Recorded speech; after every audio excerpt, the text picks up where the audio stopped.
நீஃபிலிமாலயா நேயர்களுக்கு வணக்கம்.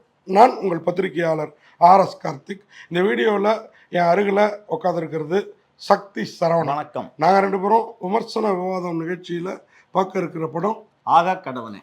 ஆக கடவனை. இதுவும் கடந்து போகும், எல்லாம் விதிப்படி தான் நடக்கும். அதை ஒரு கிராமட்டிக்காக சொல்லியிருக்காங்க. அதான் ஆக கடவனை. படமும் ஒரு ஆர்ட் ஃபிலிம் மாதிரி, நம்ம ஊரில் நடக்கிற விஷயத்த நம்ம நேராக பார்க்குற மாதிரி அந்த மாதிரி எடுத்துருக்குறாங்க. என்ன கதை? சின்ன பட்ஜெட்டில் ஒரு பிடிச்ச மாதிரி ஒரு படம் பண்ணுறது பெரிய விஷயம் இல்லை. இல்லைங்க, இதில் இந்த படத்தில் குறைன்னு என்ன கேட்டால், யார் எல்லாருமே இன்னும் அன்னோன் ஃபிகர், புதுமுகங்கள். அதில் ஒரே ஒருத்தர் ஏதோ ஒரு படம் நடிச்சிருக்கிறார், அந்த வில்லனாக வர்றாரு. ஆனால் அவரும் பெருசாக எஸ்டாப்ளிஷ் ஆகலை. இந்த படம் தான் இவங்க எல்லாருக்கும் பேர் கொடுக்கணும், அதுக்கான பப்ளிசிட்டி எல்லாம் பண்ணணும்.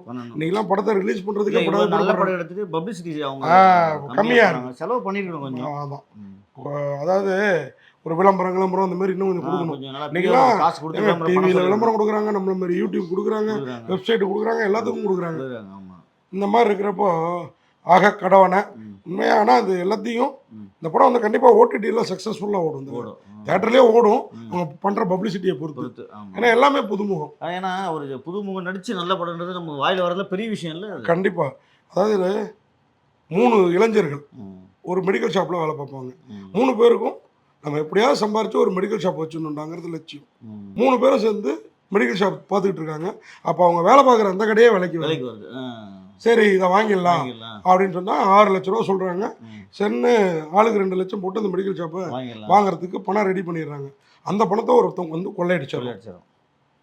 கொள்ளையடிச்சிட்டு போனவனை ஒரு கும்பல் கிட்டத்தட்ட கொலை பண்ணி அவன்கிட்ட அந்த பணத்தை கொள்ளையடிச்சு ஒரு 3 பேர்.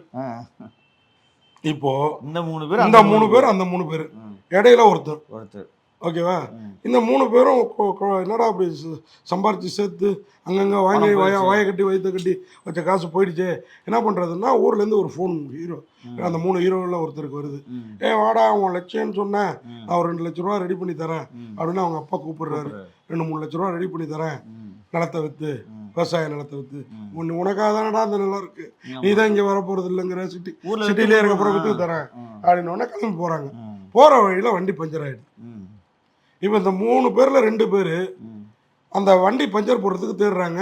அது எப்படின்னா அந்த பைபாஸ் மெயின் ரோடை விட்டு உள்ளுக்குள்ளார பூந்து அப்படி ஒரு ஊரை கடந்து போயிடலாம்ல, அந்த மாதிரி ரோட்டுக்குள்ளார காட்டு வழியில் போகிறாங்க. அப்போ ஒரு பஞ்சர் கடை இருக்குது, பன்னி கூடாரம் இருக்குது, வெள்ளை பண்ணி வளர்ப்பாங்கல்ல, பாக்கு மர தோப்பாக இருக்குது. அந்த மாதிரி இடத்துல ஒருத்தர் கடையை போட்டுட்டு உட்காந்துருக்காப்புல. ஒருத்தர்ல 3 பேர் உட்காந்துருக்காங்க. யாரா அந்த 3 பேர்னு பார்த்தீங்கன்னா அதான் ட்விஸ்ட். அவங்களது இல்லை கடை, அப்புறம் தான் நமக்கு தெரிய வரும்.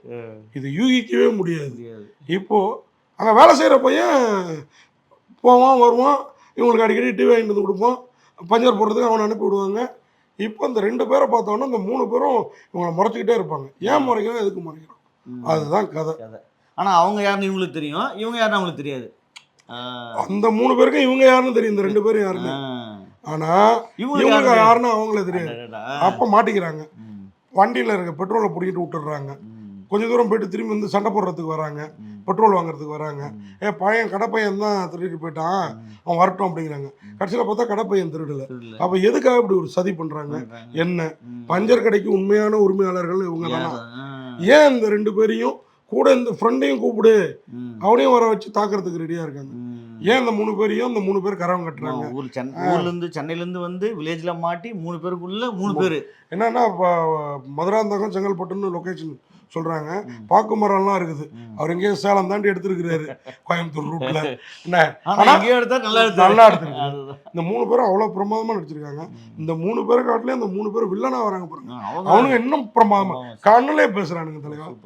அதை விட இந்த பஞ்சர் ஓட்டுற பையனாக வர்றவங்க கூட அழகாக எல்லாமே இந்த படத்தில் சிறப்பாக இருக்குது. இந்த பஞ்சர் ஓட்டுறதுக்கு காத்திருக்கிற டயர்கள் கூட நல்லா இருக்குது. உண்மையாக அந்த அப்பா கேரக்டர் எல்லாமே வராங்க, நல்லா இருக்காங்க. இந்த படம் வேற லெவலில் இருக்கு. ஆக கடவனை பார்த்தீங்கன்னா நல்லா இருக்கு. இந்த படம், இந்த மாதிரி படங்கள் விஜய் சேதுபதி நடிக்க வேண்டிய படம். அவர்னா பிடிச்சிருப்பார். இன்னும் இயக்குனர் தர்மா அவரோட இயக்கத்தில் Aadhiran Suresh, Vincent S, CR ராகுல், மைக்கேல் எஸ், சதீஷ் ராமதாஸ், தக்ஷனா, ராஜசிவன், விஜய் ஸ்ரீனிவாஸ் உள்ளிட்ட வருங்கால நட்சத்திரங்கள் எல்லாருமே பர்ஃபெக்டாக பண்ணியிருக்காங்க. நிச்சயமாக இதில் இந்த 7-8 பேரில் ஒரு 5-6 பேர் ஜொலிப்பாங்க தமிழ் சினிமாவில். இந்த படத்திற்கு சாந்த நண்பர்கள் அருமையான மியூசிக் போட்டிருக்காரு. இந்த படத்துக்கு லியோ வி ராஜ் ஒளிப்பதிவு பிரமாதமாக இருக்குது. அவர் தான் இந்த படத்தோட ஒளிப்பதிவாளர் கம் ப்ரொடியூசர். சாரா கலைக்கூடம் பேனரில் அனிதா லியோவும் லியோ வி ராஜாவும் சேர்ந்து இந்த படத்தை தயாரிச்சிருக்கிறாங்க. சண்டை பயிற்சியிலும் தேசாய் அருமையாக இயல்பாக இருக்குது. சட்டை கட்டி விடுறது நம்ம ஊரில் அடிச்சுக்கிட்டோம்னா எப்படி இருக்கும் அதுதான்.